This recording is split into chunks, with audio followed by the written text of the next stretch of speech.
Dear sisters and brothers, the topic is data transmission lines and data transmission speed.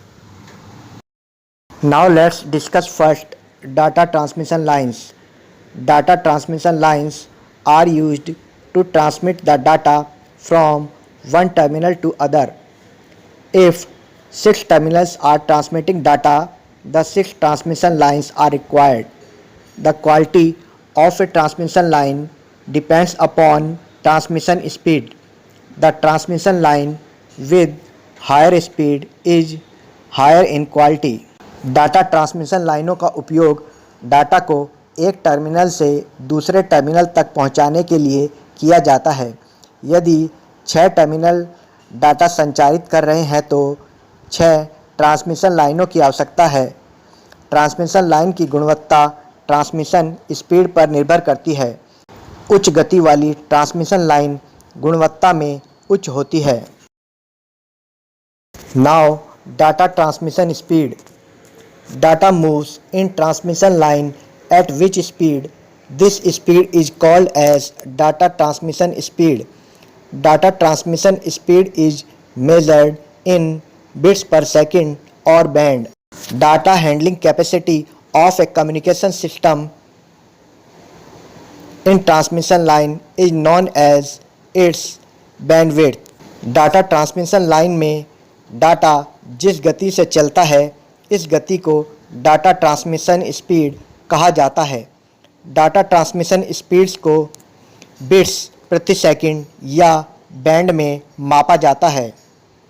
संचार प्रणाली transmission line की data handling क्षमता को इसकी बैंडविड्थ के रूप में जाना जाता है।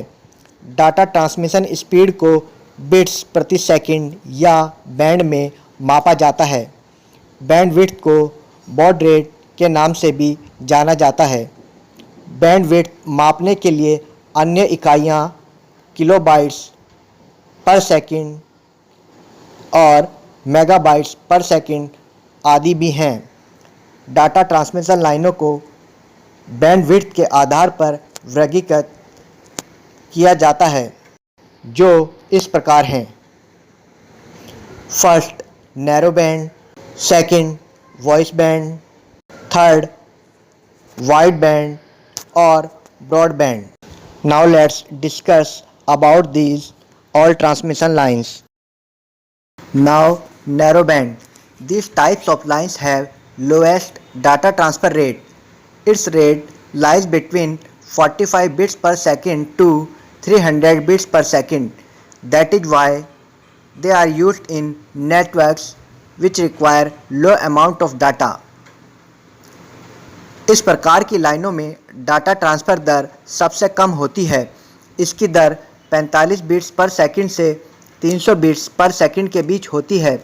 इसलिए इनका उपयोग उन नेटवर्कों में किया जाता है जिन्हें कम मात्रा में डाटा की आवश्यकता होती है।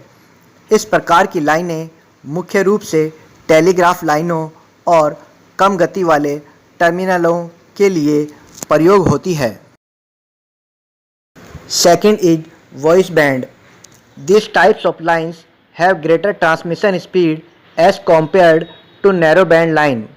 It can transmit data at speed up to 9600 bits per second.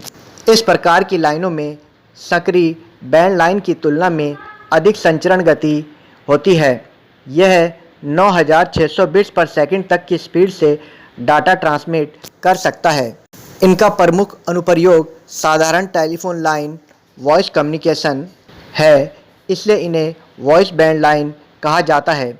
अधिकांश रिमोट टर्मिनल वॉइस बैंड चैनलों के माध्यम से जुड़े हुए होते हैं। Third is wide band line और broad band. These lines are used to transmit very large volume of data. Their data handling capacity is highest, that is 1 million or 10 to the power 6 bits per second or more. इन लाइनों का उपयोग बहुत बड़ी मात्रा में data संचारित करने के लिए किया जाता है। इनकी डाटा हैंडलिंग क्षमता उच्चतम यानी 1 मिलियन या 10⁶ बिट्स पर सेकंड या अधिक है। ये लाइनें अब संचार के लगभग प्रत्येक क्षेत्र में वॉइस बैंड की जगह ले रही हैं। इनका उपयोग मोबाइल उपकरणों जैसे सेलुलर फ़ोन, लैपटॉप आदि पर किया जाता है।